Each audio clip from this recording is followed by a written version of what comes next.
우리의 발걸음을 이곳으로 인도하신 것이 장소로 인도되어진 게 아니라 주님께 인도되어지게 하여 주옵소서. 예수님 이름으로 기도드리옵나이다. 아멘.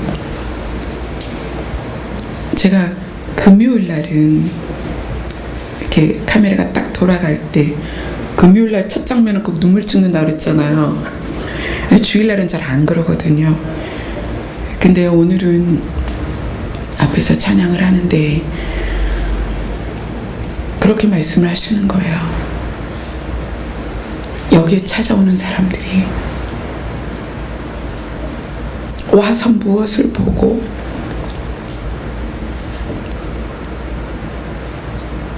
무엇을 알기를 기대하며 여기에 오는가?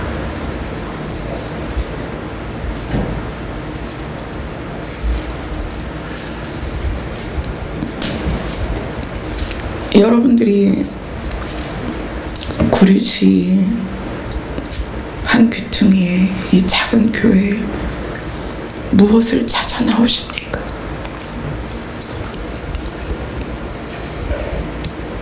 저라는 사람이 여러분에게 해드릴 수 있는 것은 예수님을 알려드리는 거예요.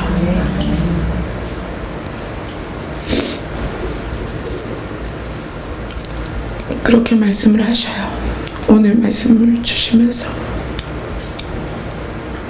나는 말씀이 사람들의 머리에 들어가는 것이 아니라 가슴에 말씀이 들어갔으면 좋겠다. 그래서 말씀이 가슴에서 울림이 되고 눈물이 되고, 그래서 어린아이부터 어른들에 이르기까지 예배를 한 번 드리고 두 번 드리고 세 번 드리고 예배를 드리면서 주님이 더 간절히 사모가 되고 주님을 더 알고 싶고 그렇게 표현하세요. 마음이 뜨거워지기를 바란다. 성경 말씀을 많이 알아가는 게 아니라 마음이 뜨거워지기를 바란다. 예수 그리스도 당신에게 그렇게 반응했으면 좋겠다. 야, 내가 오늘 말씀을 들었는데 이런 걸 깨달았어. 이게 아니라 예수님을 알게 됐어. 내가 예수님을 느꼈어. 내가 이제 예수님을 더 사랑하게 됐어. 이렇게 반응이 되기를 바라신다는 거예요. 근데 찬송하면서 제가 할 수 없잖아요. 예수님 어떻게 해요? 예수님은 여러분들에게 은혜를 주고 싶어 하세요. 만나주고 싶어 하세요. 그런데 여러분 안에서 그 예수님이 만나주시고 보여주시고 느끼게 해주시는 통로로서 여러분이 그거에 대한 관심이 시작이 돼야 돼요. 맨날 주일이고 금요일이고 민족성시 교회 가면 저 앞에 서 있는 저 여자 맨날 눈물 질질 짜고 뭔가를 얘기하는데 과연 그게 뭘까? 왜 저 여자는 저 나이에 저곳에 서서 무엇인가를 우리에게 말하려고 할까? 여러분 그거에 대한 관심을 가져보세요.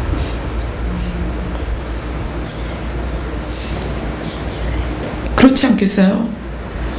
남편이 목회하다가 죽었는데 이 목회가 뭐가 좋아서 남편 죽은 자리에 서겠어요? 제가 안 쓰려고 얼마나 도망을 쳤겠어요? 그렇다면 저 여자는 뭐가 있어서 저기 서서 마이크를 들고 시간 무엇인가를 이야기할까? 여러분 그걸 한번 구해보세요. 예수님 당신이 누구입니까? 예수님이라는 당신이 누구길래 저 여자가 남편 죽은 저 자리에 서서 예수님을 말하고 있습니까? 내가 한번 예수님을 알고 싶습니다. 그래서 우리 여기 앉아있는 학생부, 주일학교, 아주 어린 예나 예은이까지 이 자리에 올 때마다 거듭돼야 되는 게 뭐냐면 예수님에 대한 갈망이에요. 그분이 누군가? 왜 그토록 오랜 세월 2000년이라는 시간 동안에도 예수라는 그 이름이 지워지지 않고 사람들의 입술에서, 사람들의 피로써, 사람들의 눈물로써 그 이름을 지켜가고 있는가?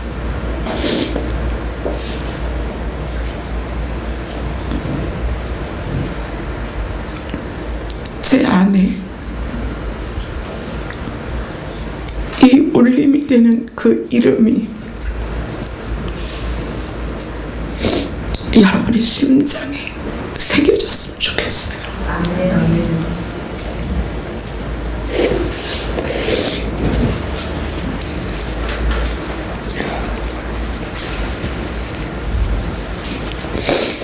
본문으로 가겠습니다. 마가복음. 성경에 감추인 비밀들이 드러날 때마다 여러분은 예수님을 더 알게 될 것이고 그분을 사랑할 수밖에 없습니다. 오늘 본문은 마가복음 11장 1절로 10절 말씀입니다. 예수님이 십자가를 지시기 전까지 그 주간을 고난주간이다 라고 불러요. 근데 이 장면, 예수님이 예루살렘에 오셔서 제자들에게 새끼 나귀를 끌고 오라고 부르세요. 이 장면은 언제냐면 고난주간이 시작되는 월요일이 아니라 주일날입니다. 주일날 이 일이 있었어요. 그 제자들이 가서 나귀 새끼를 끌어오죠. 주인이 남의 나귀 새끼를 끌고 가니까 얘기를 했겠죠. 너 그거 왜 갖고 가니? 내 건데. 그러니까 제자들이 주께서 쓰시겠다고 하라 하신 그 말씀을 그대로 이야기합니다. 우리 주께서 쓰시겠다고 하십니다. 그랬더니 그 사람이 기꺼이 내어줍니다. 그래서 그거를 끌고 왔는데 예수님이 그 나귀 새끼에 앉으세요. 그리고 그 나귀 새끼를 타고 들어가시는데 많은 사람들이 이렇게 외치죠. 호산나 찬송하리로다. 주의 이름으로 오시는 이여 찬송하리로다. 오는 우리 조상 다윗의 나라여 가장 높은 곳에서 호산나 하더라. 예수님이 십자가 사건을 앞두고 일주일이 시작되는 주일날 이 사건이 왜 일어났을까요? 제가 성경을 좀 많이 찾습니다. 여러분 귀찮아하지 마시고요. 성경은 성경으로 풀어줘야 되고 성경 안에서 예수 그리스도를 찾아야 됩니다. 스가랴로 갑니다.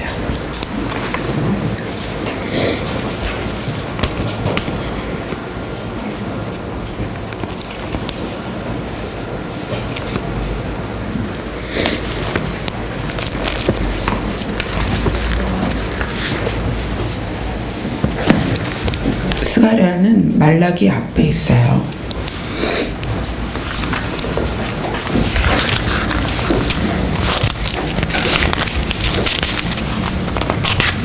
자, 스가랴 9장 9절입니다.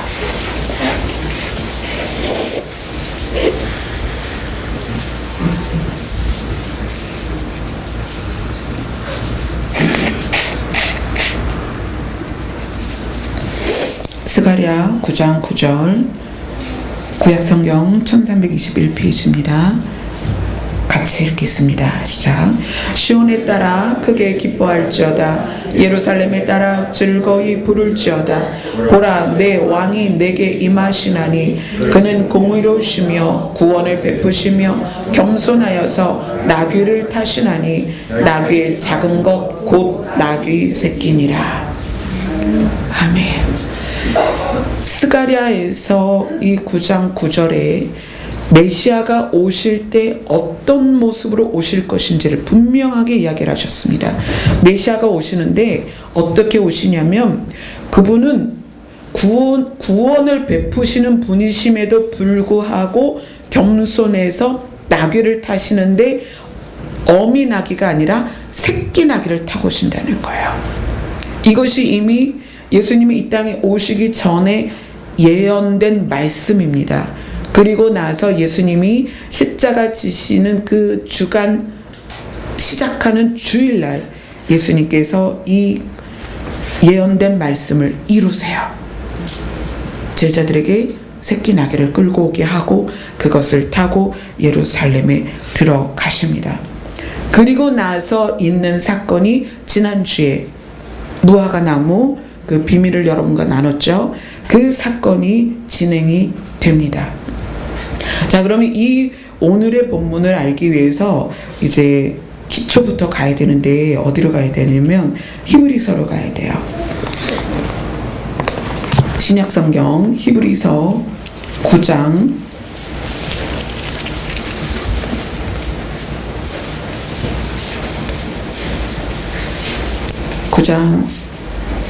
1절을 보겠습니다. 히브리서 9장 1절.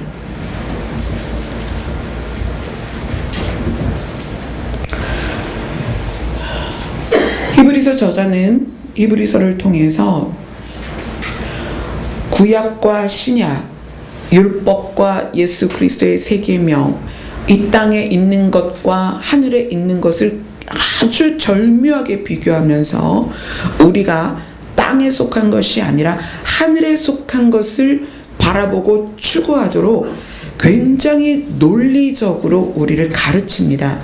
그 부분에서 9장 1절을 같이 읽습니다. 시작. 첫 언약에도 섬기는 예법과 세상에 속한 성소가 있더라. 자, 그 다음에 11절 같이 읽습니다. 시작. 그리스도께서는 장래 좋은 일의 대제사장으로 오사 손으로 짓지 아니한 것 곧 이 창조에 속하지 아니한 더 크고 온전한 장막으로 말미암아. 세상에 속한 성소가 있다.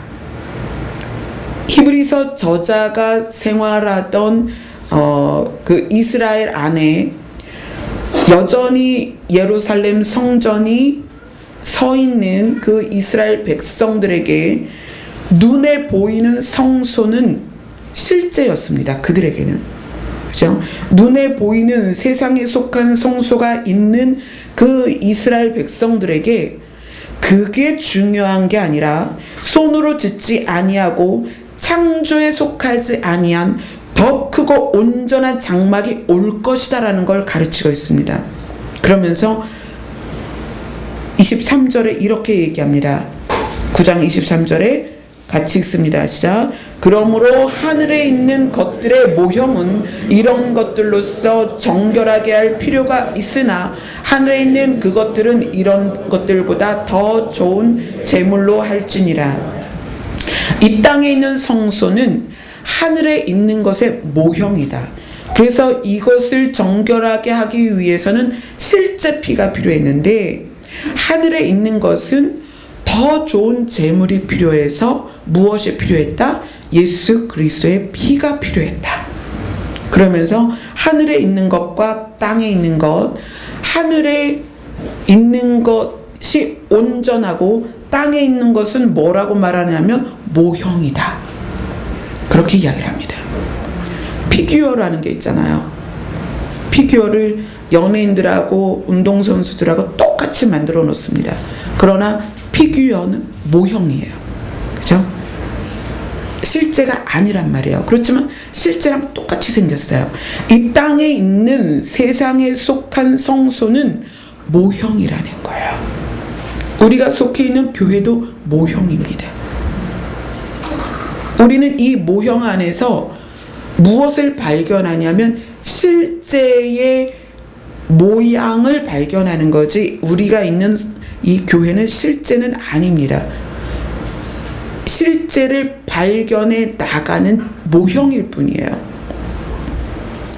24절에 이렇게 얘기합니다. 그리스도께서는 참것의 그림자인 손으로 만든 성소에 들어가지 아니하시고 바로 그 하늘에 들어가서 이제 우리를 위하여 하나님 앞에 나타나시고, 예수 그리스도는 참것의 그림자인 손으로 만든 성소에 들어가지 아니하시고, 그러니까 하늘에 있는 것이 참것이고 이 땅에 있는 것은 그림자다, 모형이다. 지금 계속 이렇게 이야기를 하고 있습니다. 히브리서 8장 7절을 보세요. 8장 7절을 다 같이 읽습니다. 시작. 저 첫 언약이 무흠하였더라면 둘째 것을 요구할 일이 없었으려니와, 구약이 무흠했다면, 구약 옛 약속, 거기에 뭐가 있어요? 율법이 무흠했다면 둘째 것이 올 필요가 없었다는 거예요. 그런데 첫째 언약이 완성을 시킬 수 없는 상황이 돼서 그것이 완전해지도록 둘째 것이 왔다는 거죠. 자, 8장 13절을 읽어봅시다. 8장 13절 시작. 새 언약이라 말씀하셨음에 첫 것은 낡아지게 하신 것이니 낡아지고 쇠하는 것은 없어져 가는 것이라.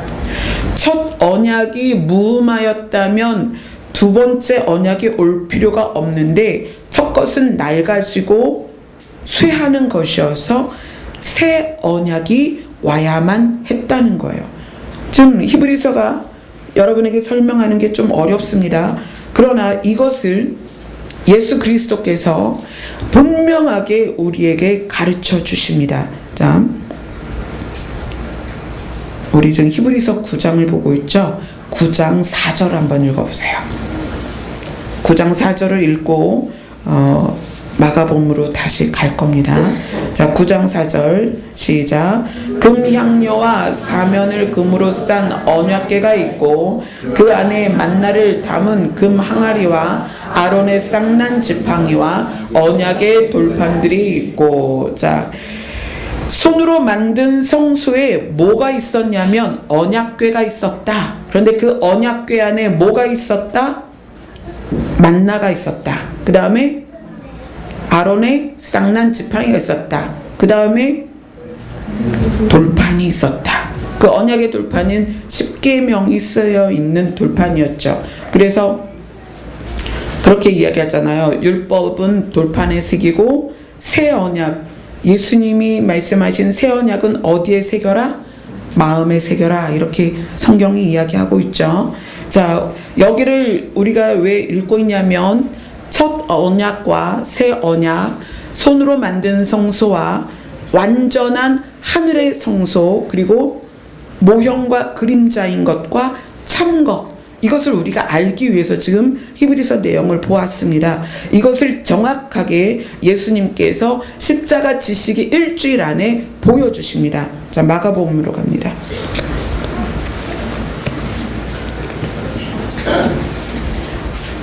마가복음 12장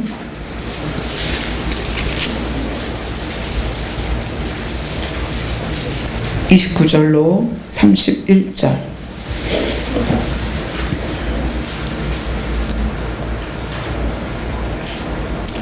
네, 마가복음 12장 29절로 31절을 같이 읽습니다. 시작. 예수께서 대답하시되 첫째는 이것이니 이스라엘아 들으라. 주 곧 우리 하나님은 유일한 주시라. 내 마음을 다하고 목숨을 다하고 뜻을 다하고 힘을 다하여 주 너의 하나님을 사랑하라 하신 것이요.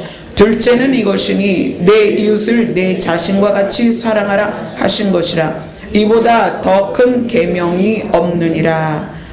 요한복음에서는 이것을 뭐라고 말하냐면 새 계명이다, 이렇게 얘기해요. 예수님이 주시는 새 계명. 예수님은 당신이, 자기 자신이 창조에 속하지 않은 성소라는 것을 지금 보여주고 계세요.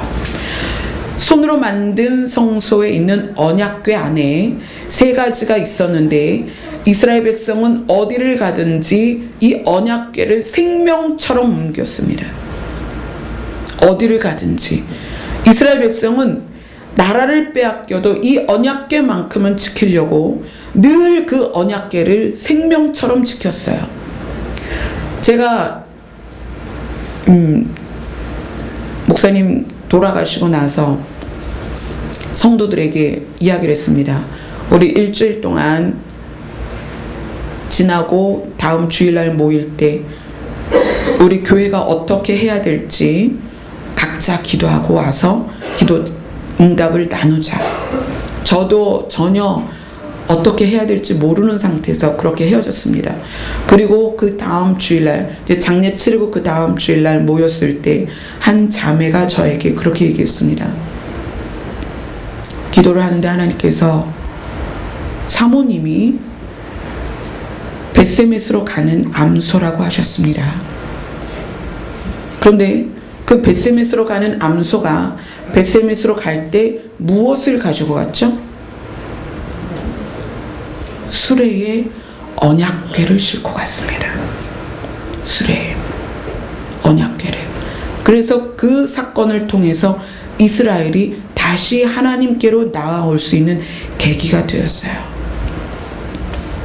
왜 이스라엘 사람들은 이처럼 이 언약궤를 소중하게 생명처럼 다루고 있을까요? 그 언약궤 안에 들어있는 돌판에 하나님께서는 계명을 써주셨습니다. 그리고 그 계명을 써주신 이유는 이거예요. 이것이 죄야. 죄를 지으면 너희는 죽어. 나는 너희를 살리고 싶어. 죄를 짓지 마. 근데 너희가 뭐가 죄인지 모르잖아. 그래서 십계명에 하나에서 10가지를 자세하게 적어주셨습니다. 이거는 정말 너희들이 깨달아야 하는 죄의 내용이야. 이것만큼은 지켜줘. 너희가 죄를 짓지 않아야 하는 이유는 너희가 살기 위함이야. 내가 너희를 귀찮게 하려는 것도 아니고 너희의 삶을 내가 불편하게 하려고 하는 것도 아니라 너희가 죄를 짓지 않고 죽지 않게 하려고 하는 진심이란다 라고 그 하나님의 진심이 담겨진 것이 십계명이었습니다. 근데 예수님이 십자가를 지시기 그 일주일 안에 무엇을 말씀하셨냐면 십계명이 아닌 새 계명을 백성들에게 알려줍니다. 첫째는 이것이니 이스라엘아 들으라. 주 곧 우리 하나님은 유일한 주시라. 내 마음을 다하고 목숨을 다하고 뜻을 다하고 힘을 다하여 주 너의 하나님을 사랑하라. 둘째는 이것이니 내 이웃을 내 자신과 같이 사랑하라 하신 것이라. 이보다 더 큰 계명이 없느니라. 예수님이 언약궤 안에 들어있는 돌판 대신 우리 마음에 새겨져야 될 새 계명을 주셨습니다. 당신 자신이 언약궤인 것을 지금 보여주고 계세요. 더 보고 싶으시죠? 마가복음 13장으로 갑니다. 마가복음 13장 28절로 29절을 같이 읽습니다. 시작. 무화과 나무의 비유를 배우라. 그 가지가 연하여지고 잎사귀를 내면 여름이 가까운 줄 아나니 이와 같이 너희가 이런 일이 일어나는 것을 보거든 인자가 가까이 곧 문 앞에 이른 줄 알라. 언약궤 안에 십계명이 있었습니다. 또 언약궤 안에 무엇이 있었냐면 아론의 쌍난 지팡이가 있었어요.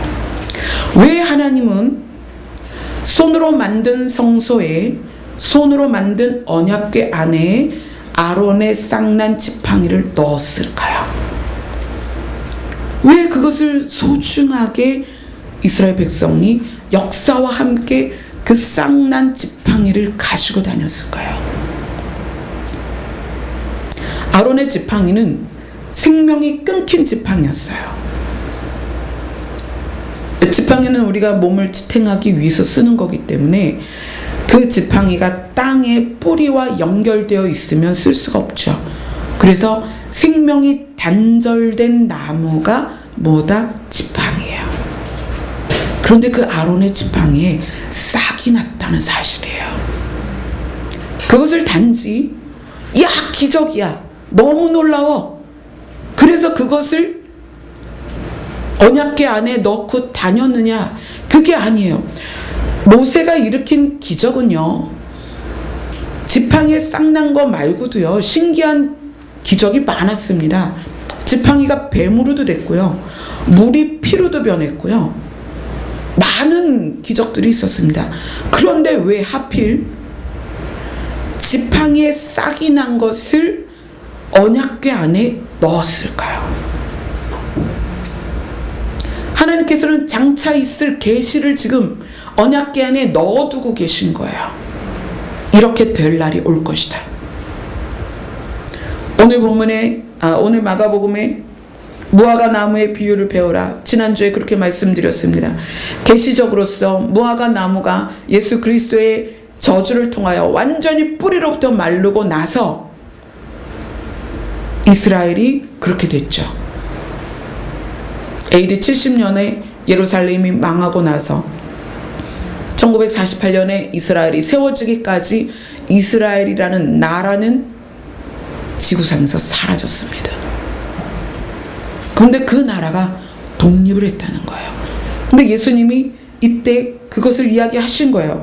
무화과 나무의 비유를 배워라. 그 가지가 연하여지고 연한 가지가 나오면서 이파리가 새로 나오면 여름이 가까운 줄 아나니 인자가 가까이 곧 문 앞에 이른 것을 깨달으라는 얘기예요. 이것을 가르치기 위해서 하나님께서는 계시적으로 언약궤 안에 지팡이를 넣어두셨는데, 어떤 지팡이다? 싹이 난 지팡이에요. 뿌리부터 말라버린 무화과 나무에서 연한 가지가 나오고 새싹이 나왔을 때 내가 이 땅에 올 것을 너희들은 깨달아라 말씀하신 것처럼 언약궤 안에 그 마른 지팡이에서 싹이 난 것을 하나님은 그대로 넣어두셨어요. 이러한 일이 있을 것이다. 이것이 실현될 것이다. 자, 그 다음에 마가복음 14장 22절입니다. 마가복음 14장 22절 같이 읽습니다. 시작. 그들이 먹을 때에 예수께서 떡을 가시사 축복하시고 떼어 제자들에게 주시며 이르시되 받으라, 이것은 내 몸이라 하시고. 자, 언약궤 안에 우리가 뭐뭐 살펴봤습니까? 돌판을 봤죠. 예수님께서 그 돌판에 있는 10계명이 아니라 우리 마음에 새겨야 될 새 계명을 주셨습니다. 또 언약궤 안에 무엇을 봤습니까? 아론의 싹난 지팡이를 봤습니다. 그런데 예수님께서는 이 십자가를 지시기 전에 무화과 나무가 마르는, 완전히 뿌리부터 말라서 죽는 걸 보여주셨고요. 그 다음에 그것이 연한 가지가 나고 새싹이 날 것을 말씀하셨습니다. 우리는 언약궤 안에 있는 싹난 지팡이의 모형을 예수 그리스도로부터 배웠습니다. 그 다음에 언약궤 안에 무엇이 남아있습니까? 마지막으로 만나가 남아있죠. 자, 만나는 이스라엘 백성이 광야를 지나면서 도저히 농사도 지을 수 없고 어떤 것도 키워서 먹을 수 없는 그 척박한 광야, 그리고 계속 이동을 했기 때문에 정착해서 무엇인가를 얻을 수 없는 그때에 하나님께서 이스라엘 백성을 살리기 위해서 주신 게 만나였어요. 그죠? 그런데 오늘 예수님이 십자가를 지시기 마지막 그 만찬 자리에서 예수님이 제자들에게 이렇게 말씀하십니다. 떡을 가지사 축복하고 떼어 제자들에게 주시며 이르되 받으라, 이것이 내 몸이다. 나를 받아 먹으라. 말씀이신 예수 그리스도께서 자기 자신을 만나라고 이야기를 하시는 거예요. 나는 떡이다. 이스라엘 백성이 광야에서 먹고 굶주리지 않고 죽지 않게 한 그 만나처럼 너희들이 나를 먹으면 죽지 않을 것이다. 그래서 완벽하게 예수님은 자기 자신이 언약궤로서, 성소의 핵심이 됐던 언약궤로서 이 백성들에게 날마다 피로 제사를 드리는 제사를 드려야만 하는 이스라엘 백성들에게 이제 그것이 필요 없다. 내가 참 것으로 와서 창조에 속하지 않은 성소에서 완벽하게 모든 것을 다 갖춘 언약궤로서 내가 모든 하나님의 계시를 다 이루었다라는 것을 완벽하게 예수님이 십자가 치시기 전에 제자들에게 가르치셨습니다. 그리고 예수님이 십자가를 지시고 뭐라고 말씀하세요?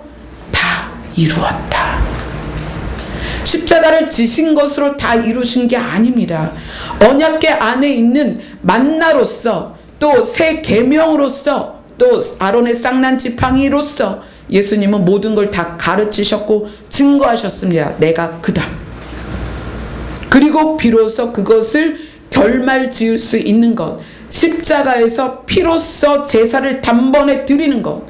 손으로 지은 성소는 날마다 소를 잡아야 되고 양을 잡아야 되고 비둘기를 잡아야 되고 가루를 들였어야 했습니다. 그러나 예수님이 봐, 내가 언약궤야. 그렇지?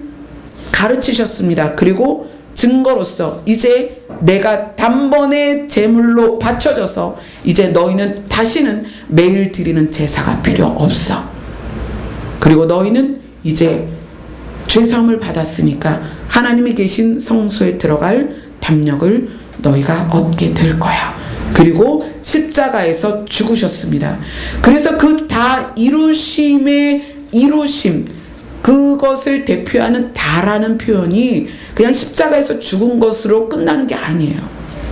이 모든 과정을 다 포함해서 다 이루었다라고 말씀하시는 거예요. 그리고 나서 이제 오늘 본문이 무엇과 연결이 되냐면 마태복음 23장으로 갑니다.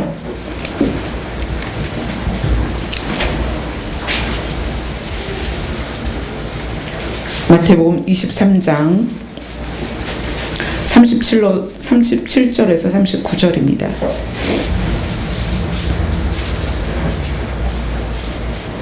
마태복음 23장 37절에서 39절입니다. 같이 읽겠습니다. 시작. 예루살렘아 예루살렘아 선지자들을 죽이고 내게 파송된 자들을 돌로 치는 자여, 암탉이 그 새끼를 날개 아래 모음같이 내가 내 자녀를 모으려 한 일이 몇 번이더냐. 그러나 너희가 원하지 아니하였도다. 보라, 너희 집이 황폐하여 버려진 바 되리라. 내가 너희에게 이르노니 이제부터 너희는 찬송하리로다. 주의 이름으로 오시는 이여 할 때까지 나를 보지 못하리라 하시니라. 오늘 본문이 뭐였습니까? 예수님이 고난주간을 시작하는 앞 주일에, 주일날 예수님이 예루살렘 성전에 들어가시면서 새끼 나귀를 타고 스가랴에 나와 있는 메시아에 대한 예언을 이루셨습니다. 그 계시를 이루셨어요. 그리고 들어가실 때 많은 사람들이 겉옷을 펴놓고 호산나 호산나 주의 이름으로 오시는 이여, 위로부터 다윗의 자손으로 오시는 이여, 이렇게 찬송을 했단 말이에요. 그런데 그렇게 찬송해 놓고 예수 그리스도를 어떻게 했어요? 십자가에 죽여버렸다는 거예요.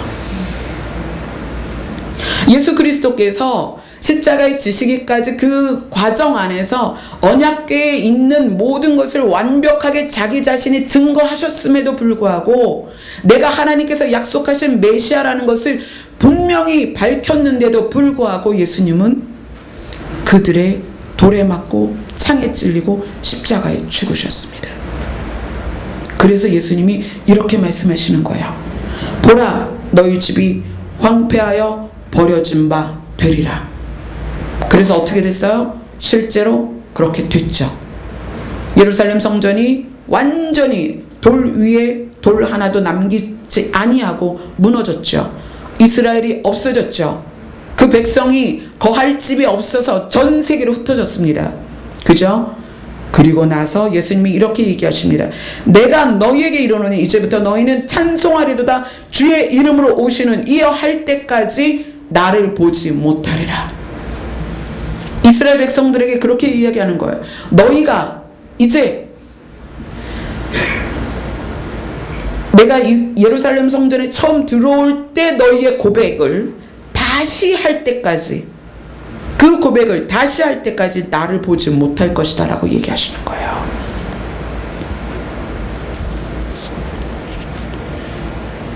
이것을 단지 이스라엘 백성에게만 하시는 말씀이 아닙니다. 이스라엘 백성은 선택된, 하나님께서 정말 유일하게 선택하신, 내가 너의 남편이 되고 너는 내 아내다라고 말하신 그 이스라엘 백성이 예수님을 메시아인 것을 완벽하게 증거하셨음에도 불구하고 십자가에서 죽였습니다. 그래서 예수님께서 이제 너희 입에서 찬송하리로다 주의 이름으로 오시는 이여 할 때까지 나를 보지 못하리라 라고 말씀하셨는데, 지금 교회들이, 지금 성도라고 우리가 선택된 백성이라고 말하는 우리들이 과연 이 고백을 하냐는 거예요. 주의 이름으로 오시는 이여, 메시아로 오시는 이여, 그 오심에 대한 기대가 있냐는 거예요. 자, 제가 금요일 설교 때 말씀드렸습니다. 빌립보서로 갑니다. 빌립보서 3장 20절입니다.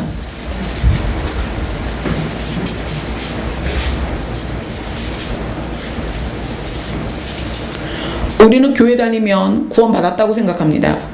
그리고 구원받았으니까 천국 시민이라고 생각해요. 그런데 빌립보서 3장 20절은 아주 놀라운 이야기를 하고 있습니다. 우리의 시민권은 하늘에 있는지라. 자, 시민권이 하늘에 있는 사람, 천국 시민권을 가진 사람은 어떤 사람이냐면 거기로부터, 하늘로부터 구원하는 자, 곧 주 예수 그리스도를 기다리는 자라는 거예요. 예수님이 예루살렘 성전으로 새끼나귀를 타고 들어갈 때 많은 사람들이 호산나, 주의 이름으로 오시는 이여, 그러니까 주의 이름으로 오신다는 것은 우리를 구원하러 오시는 이여, 이렇게 고백을 했단 말이에요. 호산나 호산나 찬양을 했단 말이에요. 그럼에도 불구하고 일주일이 돼서 예수님을 죽였잖아요. 그래서 예수님이 그 고백을 다시 해야 내가 올 것이다 라는 거예요, 이스라엘에게. 그래서 이스라엘의 독립이, 이스라엘의 나라가 세워지는 것이 그래서 중요하다는 거예요. 예수님이 오시는 거에 대해서 시즌을 알리는 신호가 뭐냐면 이스라엘의 건국입니다. 그리고 거기에 복음이 들어가는 거예요. 그리고 그 이스라엘 백성들 입에서 오늘 읽었던 그 마태복음에 나오는 주의 이름으로 오시는 이여라는 주의 오심을 기다리는 찬양이 나와야만 한다는 거예요. 그런데 교회에 있는 우리도, 예수님을 믿는다고 말하는 우리도, 우리가 천국 백성이라고 말하면서도 무엇을 말을 하고 있지 아니하면, 안 하고 있냐면 주 예수 그리스도를 내가 기다립니다라는 기다림이 없다는 얘기예요.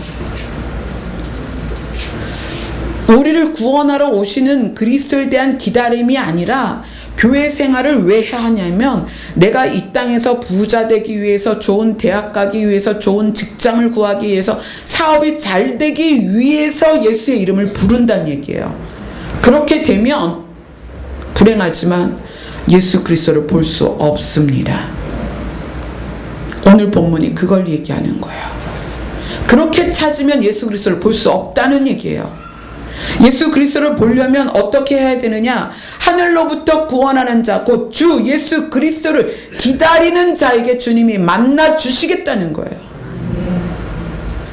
그것이 오늘 본문과 빌립보서와 또 예수 그리스도께서 십자가 지시기 일주일 전에 그 사이에 예수님이 보여주신 부분입니다.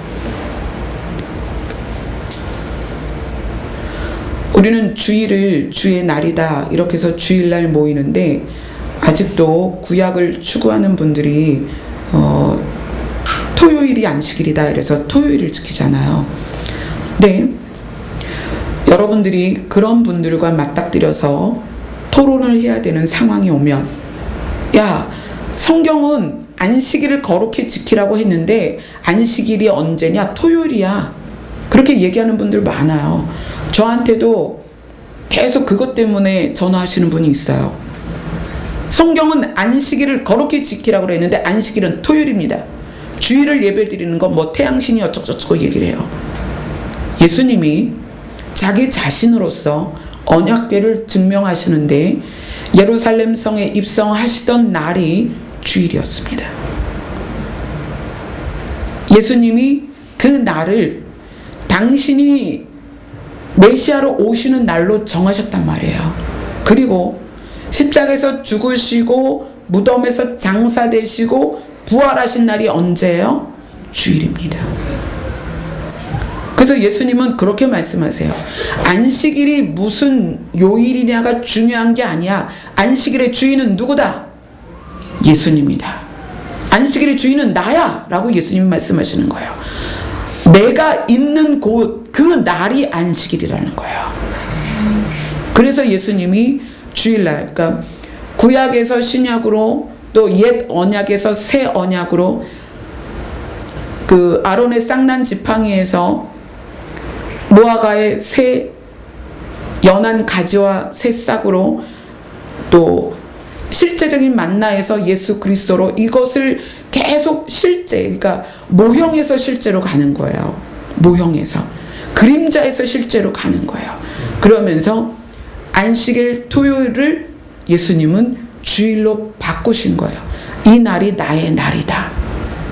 그래서 여러분들이 혹시 뭐 주일날 예배 드리는 거에 대해서 공격을 받을 때는 안식일의 주인은 예수님이십니다. 그런데 예수님께서 주일날 예루살렘에 주의 이름으로 오시는 이로써 구원자로서 오셨고, 그 다음에 사망 권세를 이기고 부활체로서, 부활하신 주로, 완전한 주로 살아나신 것이 주일입니다. 그래서 우리는 그날 주님을 기념합니다. 이렇게 얘기하세요. 우리가 교회를 다니면서 성경이 말하는 핵심, 그걸 모른단 말이에요. 성경이 말하는 핵심. 성경이 말하는 핵심은 뭐냐면, 창세기에서 계시록까지 하나님은 죄에 빠진 너희를 살리겠다는 거예요. 너희를 구원하겠다는 거예요. 하나님의 나라로 우리를 데려가시겠다는 거예요. 근데 구약에서는 계명으로 그것을 하시려고 했지만 우리의 악함이 그것을 이루지를 못했습니다. 그래서 하나님께서 그러면 내가 대신 그걸 치룰게, 죄값을 치룰게 하고 오신 하나님이 예수님이세요. 그리고 우리에게는 무엇을 명령하시냐면, 그 예수님이 너희를 데리러 오는 것에 대하여 기대하고 기다리라는 거예요. 그러니까 우리가 교회 다니면서 오실 예수 그리스도에 대한 기대가 없고 기다림이 없으면 우리는 지금 잘못 믿는 거예요. 예수 그리스도를 우리를 살리는 주로서 믿는 게 아니라 우리를 먹고 살게 하는 수단으로 믿는 거예요. 그런데 그렇게 하면 예수님을 만날 수 없습니다. 오늘 본문 말씀에 예수님이 그렇게 말씀하셨죠. 뭐라고 말씀하셨어요?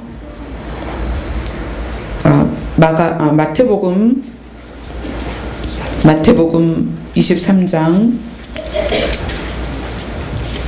여기를 읽고 마치도록 하겠습니다. 마태복음 23장 39절입니다. 39절 같이 읽겠습니다. 자, 내가 너희에게 이르노니 이제부터 너희는 찬송하리로다.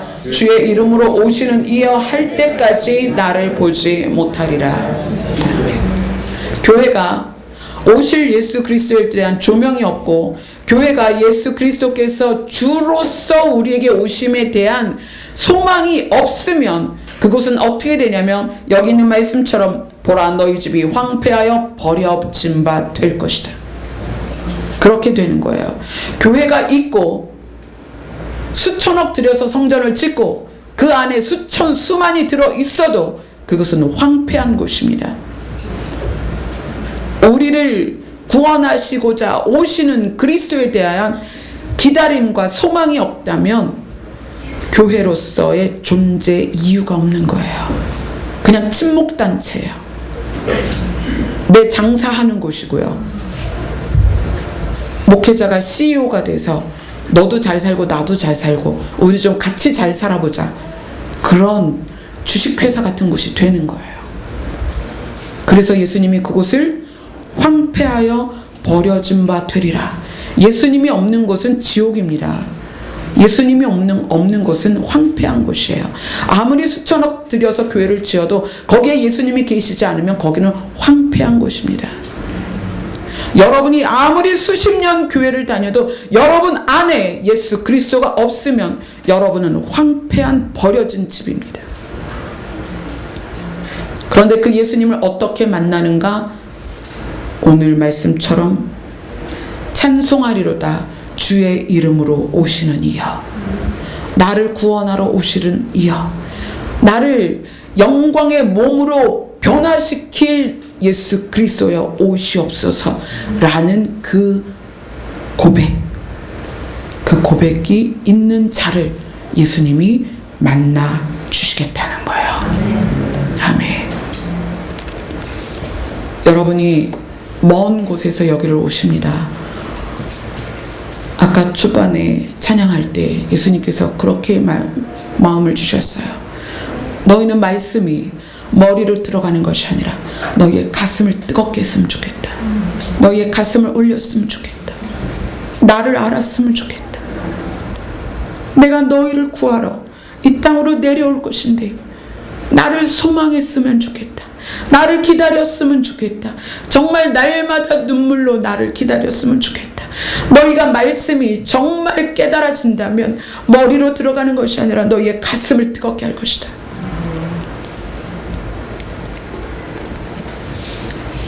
자기 자신을 찢으시고 성소로 들어갈 길을 여신, 그래서 우리를 창조에 속하지 않은 그 성소에 들어가게 하실 예수 그리스도의 오심이 여러분에게 소망이 되기를,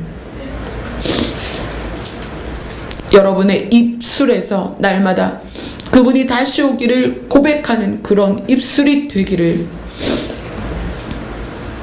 그것이 저의 간절한 소망이에요. 제가 목회하는 이유도 그것입니다. 다른 게 아니에요. 여러분이 그런 존재로서, 예수 그리스도를 기다리는 존재로서, 그래서 새 생명을 예수 그리스도로 말미암아 받아서 손으로 짓지 않은, 창조에 속하지 아니한 그 하나님의 나라에 들어가는 것, 그것을 꿈꾸고 소망하도록 여러분을 인도하는 것, 그것이 저의 목회입니다. 기도하겠습니다.